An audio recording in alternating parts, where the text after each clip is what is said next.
కదా? అస్సలు అంటే మీది ఈ మహిళా భద్రత విషయంలో మీ కూటమి ప్రభుత్వం ఫెయిల్ అయింది అని మీ మంత్రి గారే, ఉప ముఖ్యమంత్రి గారు, గౌరవనీయ పవన్ కళ్యాణ్ గారే ఒప్పుకున్నారు. Yes, we fail to protect our women in AP అని ఆయనే ఒప్పుకున్నారు. ఇకపోతే అనిత గారు గత ఏడాది జూన్ నుంచి జనవరి మధ్య నెలల్లో కూటమి పాలనలో మహిళలపై నేరాలకు సంబంధించి 16,809 కేసులు నమోదైనట్లు శాసనసభలో ఆవిడే వెల్లడించారు. ఇన్ని కేసులు నమోదైనట్లు వెల్లడించుకొని అదేదో అంటే ఇన్ని కేసులు వచ్చాయని ఆవిడ ఏదో చెప్పుకున్నారు, కానీ దానికి తగ్గ న్యాయం మేము ఒక్క కేసు కన్నా చేశాము అని ఆవిడ ఎందుకు చెప్పలేకపోయారు అదే శాసనసభలో? ఎందుకంటే మీరు చేయలేరు కాబట్టి, మీవన్నీ ఉత్తుత్తి మాటలే కాబట్టి. ఒక్కొక్క కేసు చూసుకుంటే మనము అనకాపల్లి జిల్లా రాంబిల్లి మండలం కొప్పుగొండుపాలెంలో 9వ తరగతి బాలికను ఓ ప్రేమోన్మాది నరికి చంపేశాడు. ఆ విషయంలో మీరు ఎలాంటి న్యాయం చేయలేదు. అలాగే రాష్ట్ర ప్రభుత్వ పోలీస్ వ్యవస్థ అసమర్థతకు గుర్తుగా నేటికి నంద్యాల జిల్లా మచ్చుమరి ఘటన మనకు కనబడుతుంది. ఆ కేసులో పోలీసులు చేసిందేంటి? ఒక దళిత యువకుడిని లాకప్ డెత్ చేసి మమ అనిపించారు. ఆ తర్వాత కృష్ణా జిల్లా గుడ్లవల్లేరు ఇంజనీరింగ్ కాలేజ్ అమ్మాయిలు 300 వీడియోలు ఉన్నాయి మావి అంటే దాన్ని కెమెరాలు ఎక్కడున్నాయి చూపించండి అంటూ నారా లోకేష్ గారు హేళన చేశాను. అది పరిస్థితి. ధర్మవరం 1 టౌన్ సిఐ నాగేంద్ర ప్రసాద్ గారి తల్లి స్వర్ణకుమారి గారు 62 ఏళ్ళు ఆవిడ మిస్ అయిందని కంప్లైంట్ ఇస్తే కొన్ని రోజులు ఏదో విచారణ జరిపి తర్వాత హత్య చేశారని చెప్పేశారు. పోలీసు వాళ్ళ పరిస్థితి ఇలా ఉంటే మిగతా వాళ్ళ పరిస్థితి ఏంటి? చిత్తూరు జిల్లా పొంగునూరులో 7 ఏళ్ల బాలిక అంజుమ్ విషయంలోనూ అదే జరిగింది. బాలికని ప్రాణాలతో కాపాడలేకపోయిన హోంమంత్రి పొంగునూరుకు వెళ్ళి రాజకీయం మాత్రం బాగా చేశారు.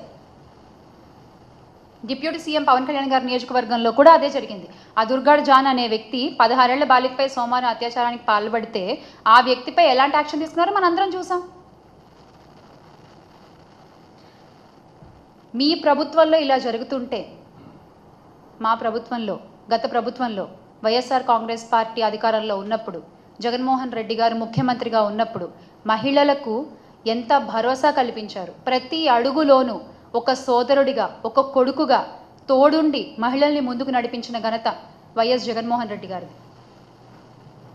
అమ్మ కడుపులో ఉన్న బిడ్డ దగ్గర నుంచి నిండు మనసుతో ఆశీర్వదించే అవ్వ దాకా ఏ వయసులో మహిళలకి ఎలాంటి అవసరాలు ఉంటాయి గుర్తెరిగి వాటికి తగ్గట్టుగా పథకాలను అమలుపరిచి సంక్షేమాన్ని అందించిన ఘనత yes, the one and only YS Jaganmohan Reddy గారిది.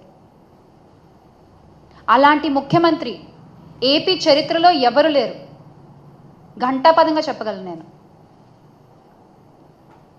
He's the one and he's the only one. నవరత్నాల పథకాల్లో 90% మహిళల కోసం ఇస్తే ఆ సంక్షేమం వల్ల ప్రతి ఇంట్లోనూ మహిళలకి ఎంత గౌరవం పెరిగింది, ఎంత విలువ పెరిగింది మనందరం చూసాం. ఆడపిల్లల్ని కనడానికి భయపడేటువంటి రోజు నుంచి పర్వాలేదు, ఆడపిల్లని కన్నా ఏం కాదు, ఆసరాతో 5,000 దగ్గర నుంచి మొదలు పెడితే, స్కూల్కి పంపిస్తే అమ్మఒడి పేరుతో డబ్బులు వస్తాయి ఆ తల్లి అకౌంట్లోకి, ఆడపిల్లని చదివించవచ్చు. ఆ తర్వాత ఆ పిల్ల పెళ్ళికి వైఎస్ఆర్ కళ్యాణమస్తు వస్తుంది, షాదీ తోఫా వస్తుంది. ఇలా ఏ వయసుకు తగ్గ వాళ్ళకి ఆ వయసుకు తగ్గ అవసరాలని తీర్చిన వ్యక్తి వైఎస్ జగన్మోహన్ రెడ్డి గారు. మహిళలకి అండగా నిలిచిన ప్రభుత్వం వైఎస్ఆర్ కాంగ్రెస్ పార్టీ. ఆడపిల్ల పుడితే స్కానింగ్లు చేసుకుని చంపేసుకునే రోజుల నుంచి ఆడపిల్ల పుట్టినా పర్వాలేదు అనే స్థాయికి తీసుకొచ్చిన ఘనత వైఎస్ఆర్ కాంగ్రెస్ పార్టీది.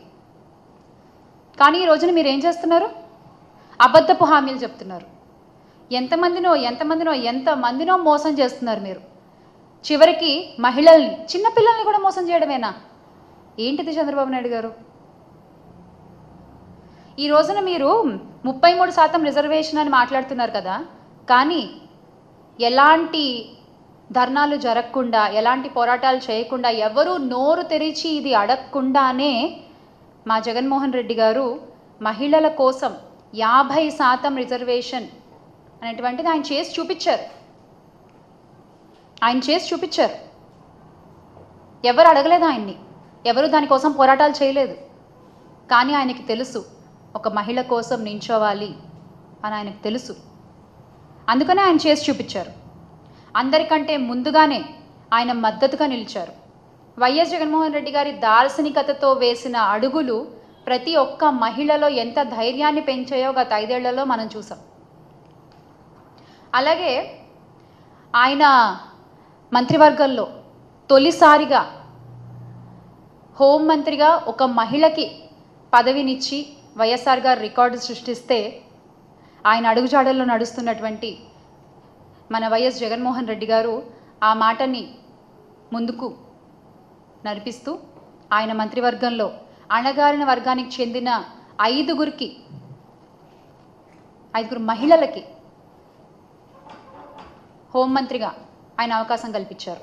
అంటే మొట్టమొదటిసారికి మనం చూసుకున్నట్లయితే కనుక తొలి మంత్రివర్గంలో దళిత వర్గానికి చెందిన మేకతోటి సుచరిత గారు, అలాగే ఉప ముఖ్యమంత్రిగా గిరిజన మహిళ పాముల పుష్పశ్రీవాణి గారు, మళ్లీ విడత విస్తరణలో హోంమంత్రిగా దళిత వర్గానికి చెందిన తానేటి వనిత గారు, మరో 3 మహిళలు, ఆ డిప్యూటీ సీఎం కావచ్చు, హోంమంత్రి కావచ్చు, సబ్జెక్ట్ టు కరెక్షన్, ఇలా చాలామందికి మహిళలకి ఆయన మంత్రివర్గంలో స్థానాన్ని కల్పించారు. ఆర్థిక, సామాజిక, రాజకీయ వర్గాల్లో మహిళలు ముందుండగలరు, ముందుండాలి అన్నటువంటి సదుద్దేశం జగన్మోహన్ రెడ్డి గారిది. రాష్ట్రంలో 13 జడ్పీ చైర్మన్ పదవుల్లో 7 మహిళలకే ఇచ్చారు. 26 జడ్పీ వైస్ చైర్మన్ పదవుల్లో 15 మంది మహిళలకు అవకాశం కల్పించారు. 12 మేయర్ పోస్టులుంటే 24 డిప్యూటీ మేయర్ పదవులు, మొత్తం 36 పదవుల్లో 18 మంది మహిళలే ఉండేలా చూసుకున్నారు ఆయన. ఇది కదా దార్శనికత అంటే, ఇది కదా మహిళా సాధికారత అంటే. బిడ్డ పుట్టిన దగ్గర నుంచి ఇందాక నేను చెప్పినట్టు ఏ వయసులో ఏమేం కావాలో ఆయన మనసుకి తెలుసు, ఆయన నమ్మిన ప్రజలకు తెలుసు ఆయన ఏం చేశారు అన్నది.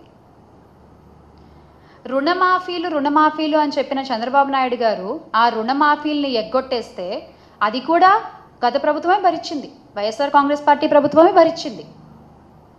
డీటెయిల్గా చెప్పాలంటే కనుక 0 వడ్డీ పథకాన్ని రద్దు చేసినందుకు గాను అప్పులు తడిసి మోపెడయ్యాయి. అప్పట్లో అక్క చెల్లెమలే బ్యాంకుకు అపరాధపు వడ్డీ కలిపి మొత్తం లక్షల కోట్లు చెల్లించాల్సిన పరిస్థితి ఏర్పడింది. అలాంటి కష్ట సమయంలో పాదయాత్రలో వాళ్ళ కష్టాల్ని స్వయంగా విన్న జగన్మోహన్ రెడ్డి గారు అధికారంలోకి రాగానే ఆ మాట నిలబెట్టుకున్నారు. 2019లో అసెంబ్లీ ఎన్నికల నాటికి రాష్ట్ర బ్యాంకర్ల సంఘం ఎస్ఎల్బీసీ వివరాల ప్రకారం మహిళల పేరిట పొదుపు సంఘాల్లో ఉండే 25,571 కోట్ల రుణాన్ని 4 దఫాలుగా వైఎస్ఆర్ కాంగ్రెస్ పార్టీ ప్రభుత్వమే తీర్చింది. 4 దఫాలుగా ఆ మహిళల చేతికి అందజేసింది. మొత్తం 7,98,395 స్వయం సహాయక పొదుపు సంఘాల్లోని మొత్తం 78,94,169 మంది మహిళల పేరిట అప్పట్లో బ్యాంకుల్లో ఉన్న అప్పుని మొత్తం వైఎస్ జగన్ గారి ప్రభుత్వమే తీర్చింది, వైఎస్ జగన్ గారి ప్రభుత్వమే భరించింది.